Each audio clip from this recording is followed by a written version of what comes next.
Hello everyone, welcome back to my channel. First of all, Merry Christmas to you all. Today we are going to make a healthy Christmas cake. I had planned this for today, but I was really very skeptical due to the weather conditions whether I will be able to do it or not, but I am gonna go ahead and try making it. So this is going to be an awesome one. Please stay tuned till the last. We will be making it absolutely healthy, no sugar, no baking powder, baking soda, and this is going to be flourless. Okay, so let's get into the recipe quickly. First of all, I am using 2 bananas here.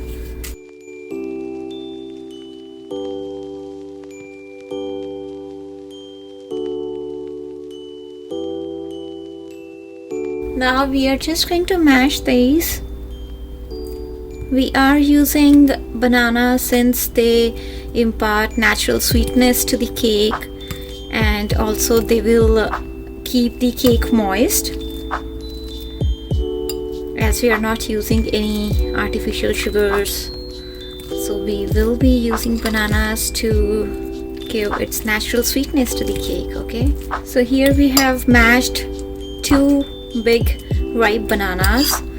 These will also provide the fluffiness to the cake. Now for the next ingredient, we are using eggs.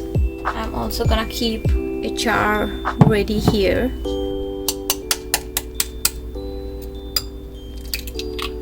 For 1 egg, I just want to separate out the yolk here and add it to our bananas. Now this can go behind. We're just gonna leave it here.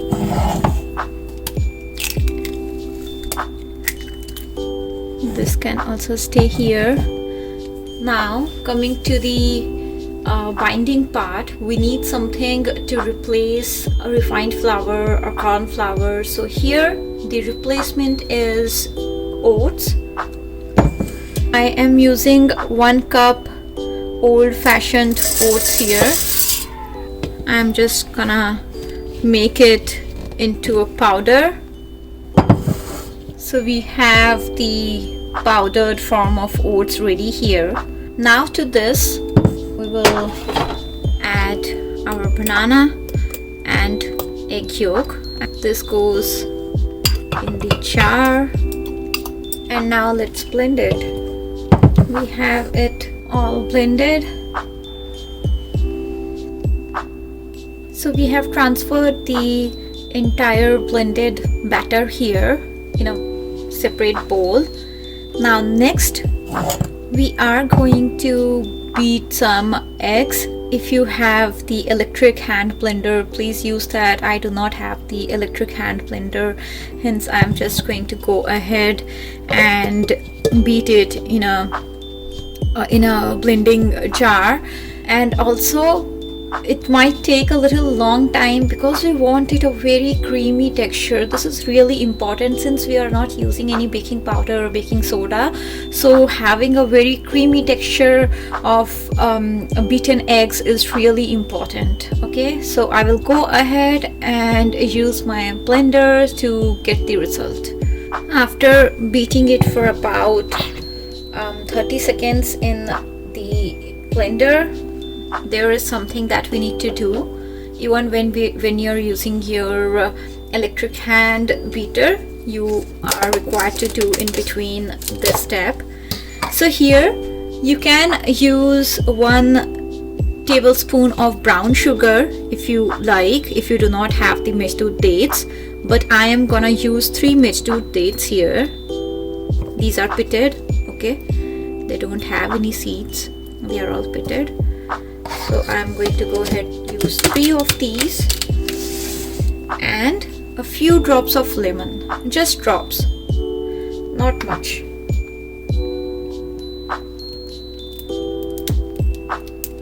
Okay, now I'll go ahead and give it a really good blend. So I have ran the mixer jar for about good 5 minutes, I would say. There is literally the fumes coming out of it. It has become so hot.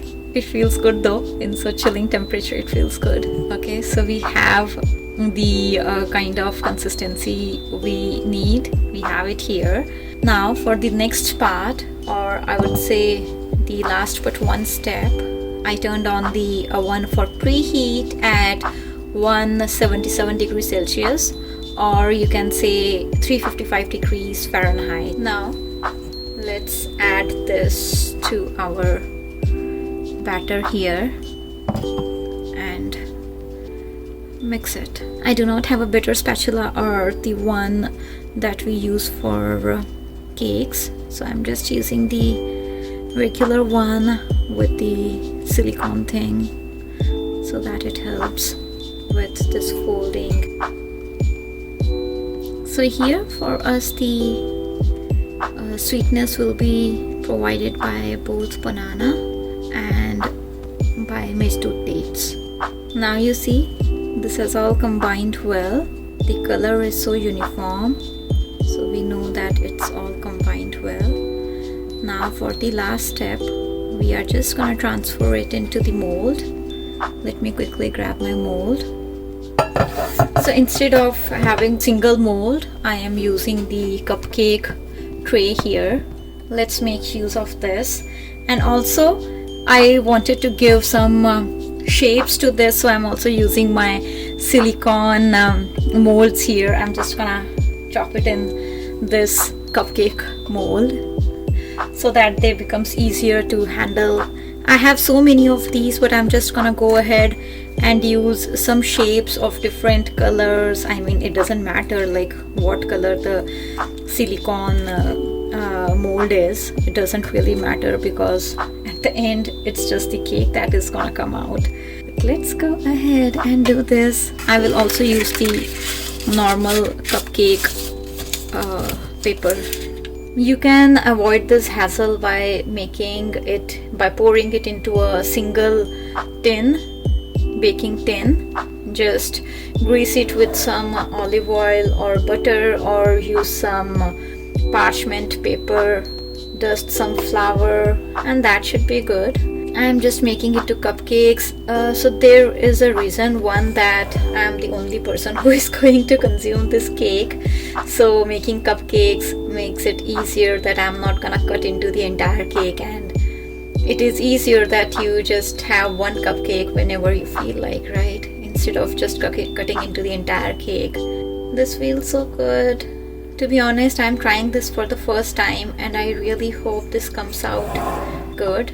I'm not filling the molds up till the brim because we want to give some space for the batter to fluff up. I'll just go ahead and use some more silicone molds.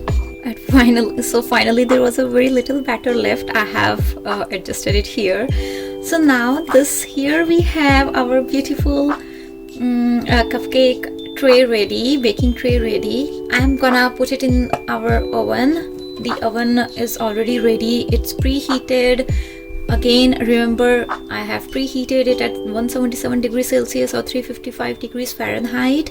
I am gonna put it in at 177 degrees Celsius for 40 minutes. Okay, we will catch up again after 40 minutes and keep fingers crossed. I hope this comes out really good. So our 40 minutes is over, and after switching the oven off, I let it sit for 5 more minutes. Now let's see how these are. The shape has little screwed up because usually we are supposed to keep it in the oven just like this, but so that I am able to handle it easily, I put it in this. Oh wow, look at the shape. This is so nice. Do you see this? How beautiful it looks. This is so spongy. This is so spongy. Look at this. So here we have all our beautiful Christmassy cupcakes ready. I just want to try one of these. Oh wow, look at this, how soft this is. This tastes delicious. Very right amount of sweetness. Very nice. You get that banana taste. You cannot make it out if it has the oats or the normal refined flour. And this is completely guilt-free. Do you think it requires more plating other than this? But I feel this looks really nice, very Christmassy. So here is our beautiful Christmas cupcakes. I hope you guys love this recipe and you will try this out. This looks really awesome, not just by looks. I also had one and this is the second one I'm eating. This is completely guilt-free and very tasty at the same time, and also very healthy. We have not used any refined flour, no artificial sugars, nothing. So yes, that is it for today. Merry Christmas to you once again. I will see you guys tomorrow again with another healthy recipe. Until then, bye bye.